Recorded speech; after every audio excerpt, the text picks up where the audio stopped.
Good morning. आज अपन class 7th में subject है अपना हिंदी टेक्स्ट बुक। पीरियड आज का सेकंड पीरियड है और चैप्टर नंबर है 7 रोमांचकारी कुश्ती। ओके, तो इस पीरियड में अपन इससे रिलेटेड जो क्वेश्चन आंसर और शब्दार्थ है वो करेंगे। तो आपने इसका जो फर्स्ट पीरियड देखा होगा, इसमें आपने इसको रीडिंग किया होगा एनिमेशन के साथ चैप्टर को। तो अपन इसके जो क्वेश्चन आंसर है इस पीरियड में करते हैं। तो चलो फर्स्ट पहले इसके शब्दार्थ को देख लेते हैं। इसके कठिन शब्द है वो देख लेते हैं। पग चिन्ह यानी होता है पैरों के निशान। क्षीण का अर्थ होता है बहुत छोटे। निर्वता का अर्थ होता है शांति। अनवरत का अर्थ होता है निरंतर या लगातार। निस्तबद्धता का अर्थ होता है शांति। सजगता का अर्थ होता है सावधानी या सतर्कता या होशियारी। फिर है अपार यानी होता है बहुत अधिक। स्नायु यानी शरीर के भीतर की वे नसें जिनसे स्पर्श और वेदना आदि का ज्ञान होता है उसे बोलते हैं स्नायु। फिर है उन्मत्तता का अर्थ होता है मत वालापन। विकट का अर्थ होता है खतरनाक। पीठ न दिखाना यानी छोड़कर न भागना। संकीर्ण का अर्थ होता है सिकुड़ा हुआ। थाप का अर्थ होता है पंजे का प्रहार। फिर है प्रहार का अर्थ होता है हमला या आक्रमण। प्रज्वलित हो गई यानी बढ़ गई। प्रतिद्वंदी यानी विरोधी। रोष यानी क्रोध। प्रतिध्वनित यानी होता है कुंजित। ओके, तो इस चैप्टर में एक कुश्ती दी हुई है। ओके, शेर और सुअर के बीच में दी हुई है रोमांचकारी कुश्ती, इसलिए इस चैप्टर का नाम रखा हुआ है। तो इसके जो लेखक है वो है श्री राम शर्मा। ओके, तो इसके क्वेश्चन आंसर को देखते हैं अपन। फर्स्ट क्वेश्चन दिया हुआ है क उपयुक्त शब्द चुनकर रिक्त स्थान भरिए।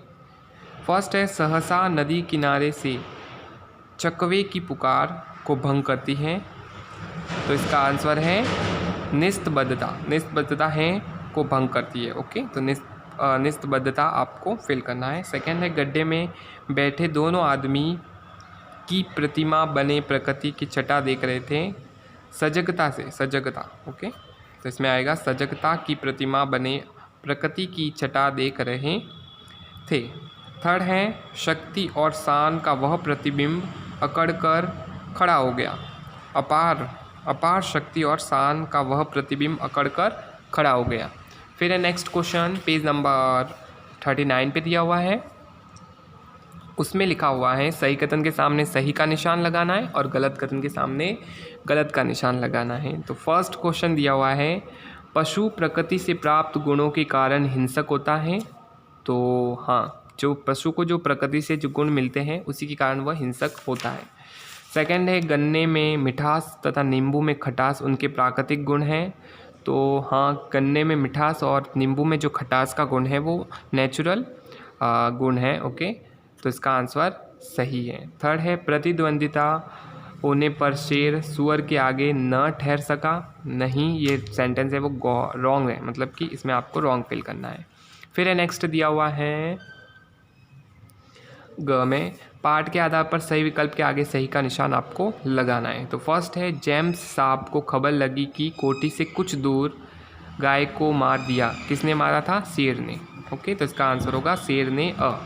सेकंड है जेम्स साहब ने बंदूक साध कर जैसे ही निशाना साधा वैसे ही ने अपना सिर उठाया। किसने सिर उठाया?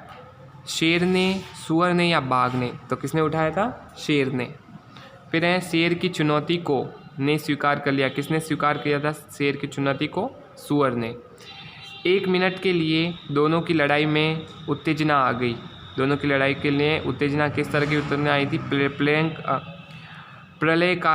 प्रलयंकारी या फिर विनाशकारी या फिर रोमांचकारी? तो इसका आएगी रोमांचकारी। ओके, अब देखते हैं नेक्स्ट क्वेश्चन घ निम्नलिखित प्रश्नों के उत्तर लिखिए। अति लघु उत्तरीय प्रश्न दिया हुआ है। फर्स्ट है शेर और सुअर की कुश्ती किस प्रकार प्रारंभ हुई।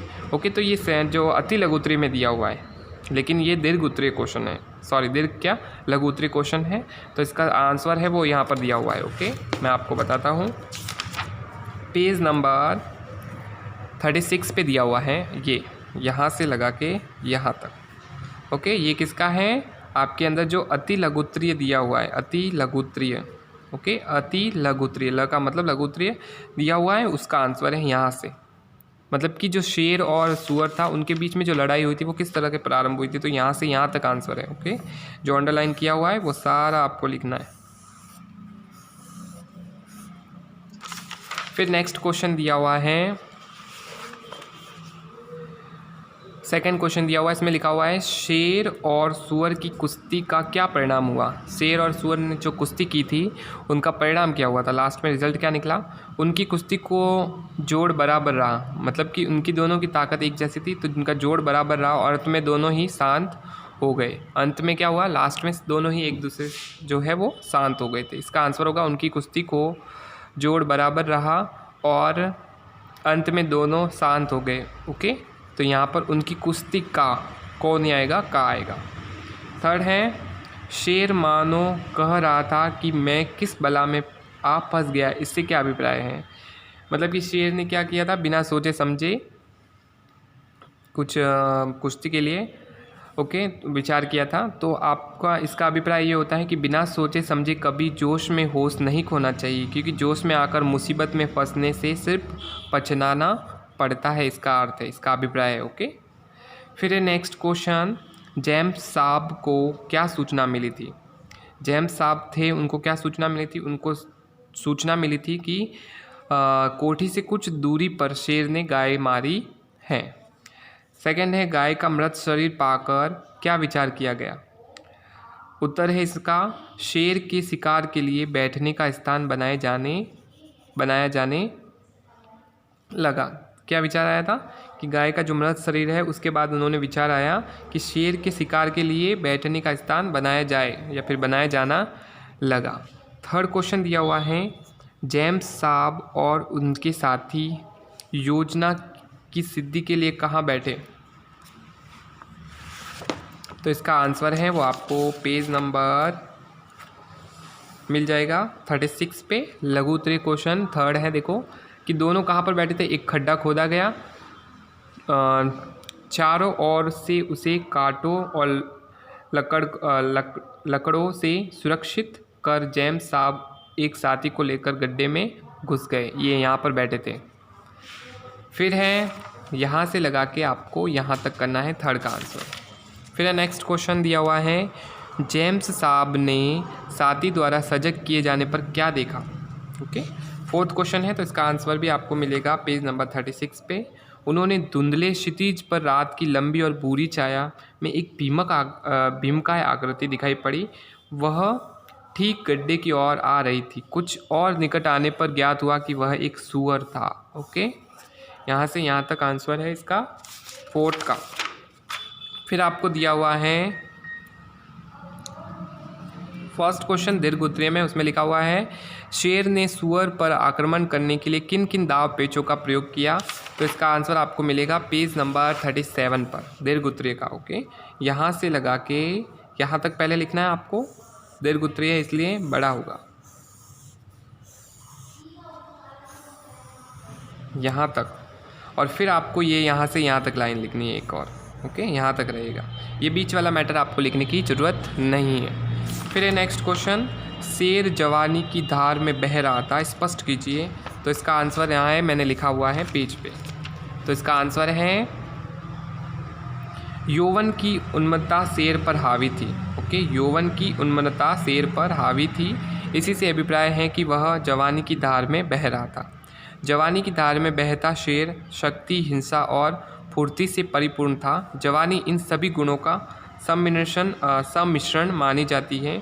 भला फिर शत्रु को हराने में क्या कठिनाई। ओके, इसका आंसर ये है, इसका आंसर छोटा ही है, दीर्घ उत्तरीय में दिया हुआ है। शेर की जो जवानी की धारा है वो बह रही थी, मतलब कि यौवन अवस्था थी शेर की, जवानी वाली अवस्था थी। तो जवानी में क्या होता है, अपने पास बहुत शक्ति होती है और फुर्ती होती है, तो शेर के पास भी थी, इसी कारण तो उसने सोचा कि आगे वाले शत्रु को हराने में क्या कठिनाई है। ओके, तो इस तरह से इसका आंसर ये हो सकता है। फिर है आपका चैप्टर ये कंप्लीट हुआ, आप अपना वर्क है वो नोट करें। ओके, तो पीरियड सेकंड का जो वर्क रहेगा आपका रहेगा प्रश्न ख और प्रश्न घ का अति लघु उत्तरीय, लघु उत्तरीय और दीर्घ उत्तरीय में से आपको 1 करना है। ओके, 1 आपको अपनी नोटबुक में कंप्लीट करना है।